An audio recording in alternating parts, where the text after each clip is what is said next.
Olá, olá, vamos seguindo então com a nossa aula sobre ordem ambiental.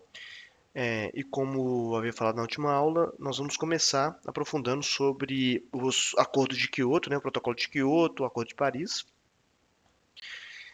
e também falar sobre a posição do Brasil a respeito deles. Então, o Acordo de Quioto foi assinado em 1997 e está em vigor desde 2005. É o primeiro acordo oficial de metas e prazos para reduzir os gases de efeito estufa. Em 2008, de 2008 a 2012, a meta era reduzir até 5% em relação aos níveis de 1990. Países em desenvolvimento nesse acordo, no Protocolo de Quioto, não precisariam de adotar metas, eh, por conta daquela, daquele, daquele ponto que nós já citamos, né, sobre as desigualdades entre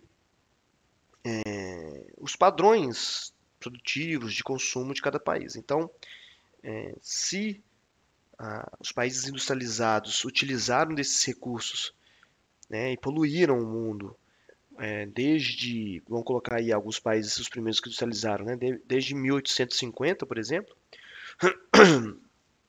os países como o Brasil, que vai se industrializar só em quase 100 anos depois, são níveis diferentes, né? Outros tiveram muito mais tempo para poluir o mundo, enquanto os outros não. Então, nesse protocolo de Kyoto ficou muito tenso, né? Essa questão, porque de fato os países subdesenvolvidos, né, não precisariam colocar essas metas, mas isso foi muito criticado. Por exemplo, aí, ó, Rússia, Canadá, Japão e Austrália reclamaram da falta de compromisso dos países emergentes. Aí eles já estão criticando os subdesenvolvidos, mas que estão apresentando grandes taxas de crescimento econômico.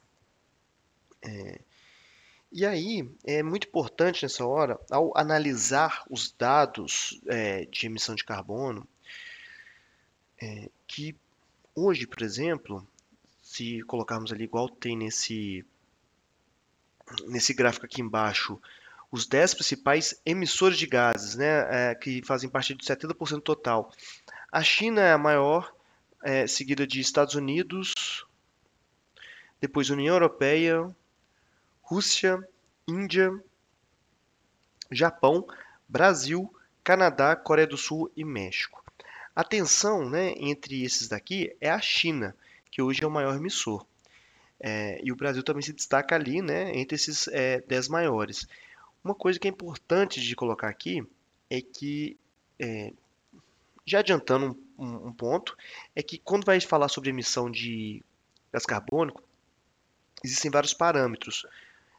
Um deles é diferenciar aquelas que são provindas da queima de gás de combustíveis fósseis, como eu havia falado na última aula, né, sobre a importância de pensar na queima do petróleo como o grande desequilíbrio do ciclo de carbono no mundo. E aquele parâmetro que vai considerar as atividades primárias, como principalmente a agricultura, né, queimadas, por exemplo, que ocorrem, né, na agricultura. E nisso o Brasil acaba aumentando bastante, né, sua participação. Mas o ponto que eu queria falar aqui é o que tinha colocado aqui para vocês darem atenção. Ó. Atenção aos dados de emissões acumuladas. Isso aqui são os principais emissores atualmente. Mas se analisar o acumulado, ou seja, quanto que esses países emitiram desde do início da contagem, né, que a gente tem aí dado, certamente os países da União Europeia e Estados Unidos vão estar na frente a respeito disso, porque já poluíram muito, tá? Então é muito importante ter essa atenção a essas formas diferentes que os dados podem ser apresentados. O que mais? E assim, foi criado também durante o Acordo de Kyoto o mercado de carbono, que seria uma forma de resolver essa questão entre países que já poluíram e aqueles países que têm, entre aspas, direito de poluir, que seria vender esse direito a outros países, né? Então, aquele país industrializado que já precisa de reduzir as emissões, né, para atingir as metas, Para ele fazer isso, ele pode reduzir de fato as emissões ou comprar o direito de poluir de um país que ainda não atingiu a sua cota de poluição.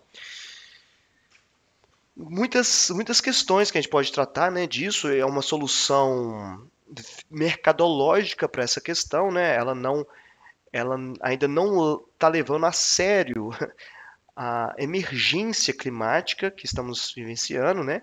Ela ainda está tentando encaixar o que está acontecendo dentro daquilo que o mercado consegue se organizar para poder atingir essas metas. Mas além disso, há um grande problema sobre os processos de industrialização, né? Na medida em que os países em desenvolvimento emergentes vendem o direito de poluir, acaba reforçando desigualdades regionais, em termos globais, daqueles que se industrializam e daqueles que não, né? Então, isso aí é outro ponto que tem que ser colocado ao analisar o mercado de carbono. Enfim, não quero ficar muito tempo nisso, mas é interessante pensar nesses outras possibilidades, tá? Então, repetindo, o mercado de carbono é basicamente isso: é vender as cotas, né, de poluição para países que querem poluir mais. Há também coisas mais complexas, mas aí já vem muito ligado mais ainda à questão mercadológica, a respeito de que empreendedores, né, podem se beneficiar desses mercados de carbono, né, e aí são questões mais ali em relação aos bancos que fazem essas transações. Mas é algo que vai muito em direção a mais ensinando a fazer investimentos do que de fato falar sobre a problemática aqui. Então, seguindo, nós também temos aí o Acordo de Paris, que foi feito em 2015, e aqui já tem algo muito interessante, que é o consenso que todas as nações devem reduzir as emissões dos gases de efeito estufa, e que cada país precisa de apresentar metas para limitar as emissões. Os países ricos, além disso, precisam de financiar 100 bilhões de dólares por ano para projetos de combate às mudanças climáticas. Porém, já adiantando também que essas metas são insuficientes, visto que mesmo se atingir as metas, espera, né, que até 2100 a temperatura deva subir, né, deve subir aí quase em média aí 3 graus, ou seja, muito problemático. Importante também ver a posição dos Estados Unidos nessa questão mais recente, é que no governo Trump, de 2017, saiu do Acordo de Paris, não queria mais falar sobre metas de descarbonização, mas agora, né, com Biden, em 2021, retorna ao acordo para continuar seguindo as metas com a transição energética, principalmente. Ok? Então, seguindo, aqui nós temos gráficos, né, igual estava dizendo para vocês, sobre a importante a análise desses principais países que estão envolvidos, dos maiores poluidores, né? E aí nós temos a evolução histórica desde 1990, que é a data de referência do Tratado de Kyoto, do Protocolo de Kyoto, até 2010. E aí tem alguns marcos, né, alguns eventos, como a Cúpula da Terra em 92, a assinatura do Protocolo de Kyoto, a entrada em vigor do de Kyoto e a COP15, que foi em Copenhague. O que nós podemos ver aí é que, basicamente, né, todos os países mantiveram as suas emissões. Acho que o único que teve uma redução realmente substancial é a Rússia, né, de 1990 até agora, até 2010, tá? E que o que chama atenção também muito é a China, que a partir de 2001 passa a emitir muito mais, né, CO2. Nós também temos aqui, deixa eu me retirar aqui rapidinho, esse dado aqui muito interessante em cima, né, que seria a emissão per capita de queima de combustíveis fósseis entre 2000 e 2020. Ou seja, quando se fala de per capita, né, ou seja, emissões de CO2 por pessoa em cada país, nós temos aí os Estados Unidos liderando essa lista com uma redução, né, bastante, e está em redução. A China houve um grande aumento, porém agora parece estar estagnado. A União Europeia também reduziu, a Índia aumentou, a Rússia aumentou, mas depois reduziu, e o mundo segue ali quase que numa padrão, né? Aí vai mostrando as taxas, né? A China aumentando 1,5% ao ano, Estados Unidos menos 2,2%, União Europeia menos 3% ao ano, a Índia aumentando, a Rússia quase que neutra, né? E o resto do mundo reduzindo, né? Então aí são talvez resultados dessas várias ações para descarbonizar a economia. Também temos aqui emissões de carbono no mapa, né? Então, caso queira analisar de forma mais global, algo que me chama atenção aí é a África, né? O continente africano com os países com menos emissão no mundo, mostrando muito, mais uma vez, essa questão dos países que não estão poluindo contra aqueles que estão poluindo, né? E é muito interessante tratar essa distribuição da poluição em relação às teorias neomalthusianas, né? Os continentes que mais têm aumento da população, né, estão em maior crescimento da população, que é o caso dos países africanos, principalmente, alguns asiáticos, não são aqueles que mais poluem. Também me chama a atenção aqui o Brasil, né, em relação à América Latina, o como mais poluidor nesse sentido, né? E aqui, como eu falava também sobre as acumuladas, né? As emissões acumuladas desde 1850 a 1990. Então, os Estados Unidos ali liderando, junto com a União Europeia, o resto do mundo, Federação Russa, China, e o Brasil entra aí também, né, com menor participação, mas entra. Então, os Estados Unidos, no acumulado, é o que mais emitiu CO2 do mundo. Depois, a Europa. Já o Brasil, né, qual que é a posição do Brasil, desculpa, nesses acordos? Teve aprovação no Congresso Nacional em setembro de 2016 e essa, essas metas, né, chamamos também de NDC, Contribuição Nacionalmente Determinada. É o que cada país diz que, assim, olha, no Acordo de Paris, algo que é diferente do Protocolo de Kyoto é que cada país pode dizer quais são as próprias metas para redução das emissões. Isso chama NDC. Então, em relação a 2005, que é a data base, tem que reduzir, né, até 2025, redução de 37%, e até 2030 chegar a redução de menos 43%. Lembrando, em relação a 2005. Quais são as ações que o Brasil tem aí mostrado para atingir essas metas? Aumentar a participação na bioenergia sustentável, na matriz energética para cerca de 18% até 2030. Bioenergia vai entrar, por exemplo, o uso do etanol, né? O Brasil, nesse caso, sai na frente porque nós já temos uma indústria do etanol muito desenvolvida, que envolve a produção de cana-de-açúcar e a transformação, né, nas usinas e também a distribuição também, né, já está muito muito desenvolvido. Isso desde a campanha do Proálcool, eu agora não vou arriscar dizer quanto que foi. Estou aqui na cabeça década de 70, mas também década de 90, não vou saber. Mas desde quando o Brasil entra na campanha para poder mudar a transição, né, fazer a transição energética, e aí com sentidos de, não exatamente ambientais, mas de aproveitar esse, esse potencial que o Brasil tem, né, de produzir energia para a movimentação de veículos e indústrias a partir da cana, e também do bagaço da cana. O Brasil já tem aí uma frota de veículos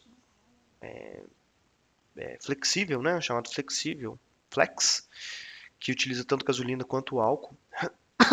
E tem postos espalhados no Brasil inteiro que tem essa possibilidade, né? Então isso já mostra vários passos na frente. Imagina só, países que não possuem isso tendo que transformar agora, né? Para poder permitir a distribuição de álcool, por exemplo. Também há outras ações chegaram a uma participação de 45% de energias renováveis na composição da matriz. Isso aí é algo muito audacioso, né? Quase metade. Claro que nós temos também outra vantagem, que é o uso das hidrelétricas como matriz da nossa matriz energética, elétrica, né? Mas a nossa energia, né, envolvendo a elétrica e a mecânica é o combustível fóssil ainda. Mas o problema é que as hidrelétricas têm uma coletânea de artigos que vai falar sobre esse assunto. Não me veio agora na cabeça esse assunto, mas que fala sobre o seguinte: os, as hidrelétricas são grandes poluidoras em termos de por várias questões, né? Inclusive eu acho que eu já comentei aqui que durante o mestrado eu analiso, né, as consequências de uma usina hidrelétrica, e existem várias consequências socioambientais envolvidas que vai desde a desapropriação, né, de várias pessoas, expulsão de várias pessoas de onde vai ser alagado. Nós vimos essa questão, né, quando foi falar de Belo Monte, por exemplo, e também do alagamento de terras férteis, né, que geralmente são aquelas que ficam próximas aos rios.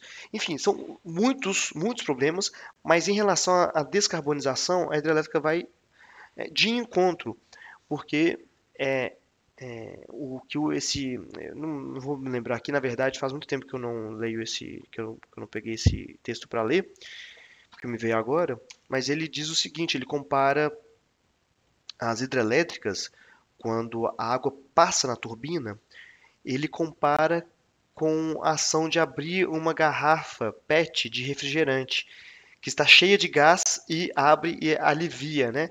Por que que ele diz isso? Porque dentro de um reservatório artificial tem muito CO2 lá, provindo de decomposição da matéria orgânica que está lá dentro. E quando ela sai, né, ali com a pressão, esse CO2 é liberado na atmosfera, ou seja, não resolve, né? Não é claro que é muito melhor do que a queima de combustíveis fósseis. Esse eu já vou deixar mais uma vez claro, né? Desde a última aula que eu estou falando sobre isso, reforço mais uma vez, mas não é totalmente limpa, tá? Mas ela pode ser sim renovável. Isso de fato é, uma vez que depende do ciclo de chuvas. Tá? Então, mas é possível utilizar outras energias renováveis, como a eólica e a solar, tá bom? Entre outras, como o próprio etanol também é renovável. E reflorestamento também de florestas. Por que que eu coloquei reflorestamento de florestas? Porque reflorestamento não pode ser confundido com reflorestamento da silvicultura, como é colocado. Ou reflorestamento de florestas, ou seja, recomposição dos ecossistemas a partir do reflorestamento de nativas, tá bom? Aqui também tem 11 ações, né? Então vou ler aqui rapidamente, para a gente não perder muito tempo nisso, mas aumenta a participação da bioenergia para 18%, chega a participação de 55% de renováveis, já falei isso. Tá. 23% da matriz elétrica deverá vir de fontes alternativas, excluindo-se hidrelétricas. Fortalecer o cumprimento do Código Florestal, nós vamos falar disso ainda na próxima aula, se eu não me engano. Restaurar 12 milhões de hectares de florestas. Alcançar desmatamento ilegal zero na Amazônia. Fortalecer o plano de agricultura de baixa emissão de carbono, né, que envolve principalmente a agroecologia. Recuperar 15 milhões de hectares de pastos degradados. Implementar 5 milhões de hectares de integração lavoura-pecuária-floresta. Lembra que nós falamos sobre os sistemas agro-silvopastoris? Então, isso é uma forma bem sustentável de agricultura. Obter 10% de ganhos de eficiência no setor elétrico. Promover o uso de tecnologias limpas no setor industrial e estimular medidas de eficiência de infraestrutura no transporte público em áreas urbanas, né? O Brasil tem feito alguma dessas ações, inclusive uma delas tem sido a redução do desmatamento legal na Amazônia, mas ao mesmo tempo aumentou muito o desmatamento no Cerrado. E por que recuperar pastos degradados é importante? Porque ao recuperar os pastos degradados, evita a expansão de novas terras, né? Aquele ciclo nada sustentável de usar a terra até esgotar e depois partir para uma outra, para até esgotar ela, né? Isso não é nada sustentável, porque terra é um recurso finito, né? Então, muito interessante aqui. Gostaria de comentar mais sobre cada um, mas nós vamos ter que focar depois, né, eu vou falar sobre política ambiental brasileira, nós vamos falar bastante ali sobre alguns aspectos do Código Florestal, principalmente, tá bom? Mas vale a pena, né, depois aí uma busca ativa de ver o que que o Brasil já tem feito a respeito disso. Uma dica que eu dou, por exemplo, foi recentemente um subsídio que o governo deu para a troca do maquinário das indústrias, né? Foi um valor fechado, né? Mas foi uma modernização para tornar mais eficiente e menos poluidor.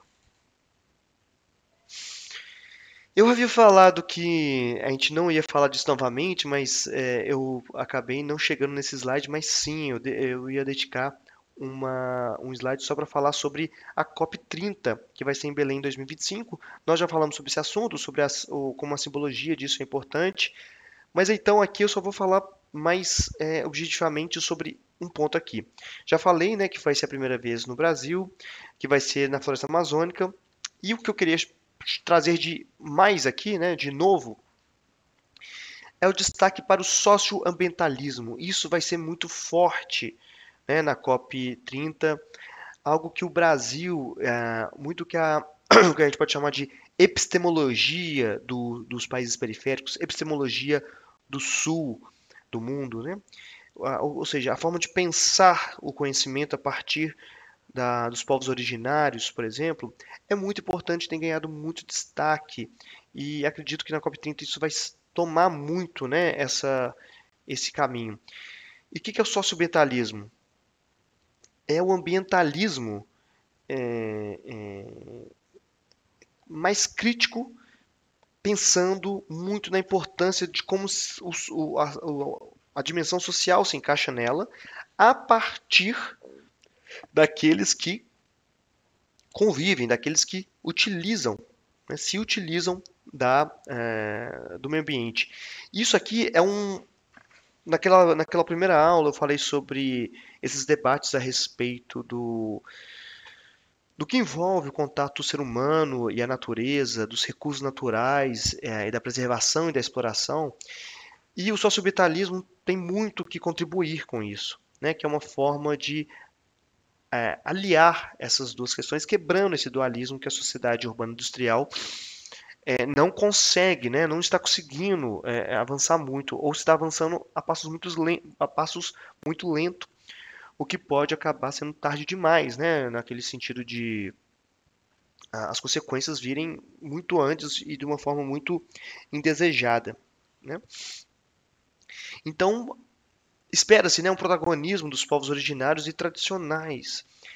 Eu já falei deles, né, em algum momento aqui na aula sobre espaço rural, né, no Brasil. Não é tão o foco, né? Não encontrei nenhuma questão ainda que já tenha caído a respeito, que dê foco a isso. Mas há citações, tá? Você não precisa de entender como esses povos tradicionais funcionam, não precisa de estudar a fundo, por exemplo, as questões antropológicas a respeito disso, as bases, né, teóricas, mas é importante ter o conhecimento que eles existem, como que eles podem ser tratados na hora do exame. Mas que é basicamente essa união entre os povos da floresta, como são chamados aqui no Brasil, os ambientalistas, né, que se unem numa luta que é muito diferente, por exemplo, da luta ambiental no norte do mundo, que eu falo ali da luta europeia, por exemplo, que é uma outra forma de compreensão, de luta, de conquistas, tá? Então é muito interessante separar, né, categoricamente separar as formas de pensamento entre esses grupos que se encaixam ou como ambientalistas ou como socioambientalistas, para depois ver o que eles têm de semelhante, mas é importante percebê-los de forma separada, porque tem muitas diferenças. Eu coloco até, inclusive, essa referência ao Chico Mendes, um dos maiores líderes do socioambientalismo no Brasil. Ele foi uma liderança muito importante para defender os direitos dos povos da floresta, para conseguir a preservação, né, a manutenção, a preservação de muitas terras na Amazônia, para a manutenção da exploração sustentável delas a partir daqueles povos que estão ali tradicionalmente, secularmente ocupando aquele local e ajudando a manter a floresta e não a destruir ela. Então ele fez muito embate contra latifundiários, contra a ocupação predatória da Amazônia, principalmente ali durante os anos 70. Foi morto, inclusive, assassinado, muito a mando desses latifundiários. Mas, né, hoje, inclusive, o ICMBio, um órgão muito importante que está muito ligado à atuação de profissionais da biologia, mas também muito ligado aos parques, né, nacionais, é uma homenagem a ele e que, né, acho que vale a pena depois dar uma aprofundada sobre o que o Chico Mendes teve ali de importância na história. Mas outra coisa que eu gostaria de chamar a atenção é, do que concerne esses povos da floresta, esses povos tradicionais. Aqui eu trago um mapa, que é uma síntese, na verdade, não de forma nenhuma consegue esgotar esse assunto, mas olha só, povos tradicionais no Brasil. Mais de 650 mil famílias se declararam como povo tradicional. Aqui são destacados os indígenas, quilombolas, ciganos, extrativistas, pescadores artesanais, comunidades de terreiro, ribeirinhos. Olha só a distribuição, né? Ou seja, um Brasil inteiro há pessoas que se identificam como povos tradicionais. E eu já falei disso, né? Desse assunto. Quem quiser aprofundar sobre esse tema, tem caminhos para fazer isso. Mas que para o exame, acho interessante saber da existência desses povos, de como que eles ocupam, de como que eles ocupam o território e qual é a ocupação deles, né? Principalmente na forma de posse da terra, né? É uma terceira via, inclusive, é uma forma comunitária de acesso à terra. E também como que eles têm protagonismo, estão ganhando, na verdade não tem protagonismo, mas estão buscando ter maior protagonismo, ter maior participação nas decisões ambientais. Então isso aí é algo que eu chamo a atenção para a COP30 de Belém, que vai ser feita em 2025, no ano que vem. E aí, na próxima aula, nós vamos começar aprofundando sobre essa questão que eu estou colocando aqui, que é esse debate aqui sobre os comuns, acho que é fundamental para compreender essas questões sobre economia e meio ambiente. E aí, depois disso, nós já vamos iniciar a leitura sobre a política ambiental brasileira para encerrar a aula, tendo aí pelo menos quase esgotado todos os assuntos que eu encontrei nas questões que já caíram nos exames passados, tá bom? É isso aí, até a próxima.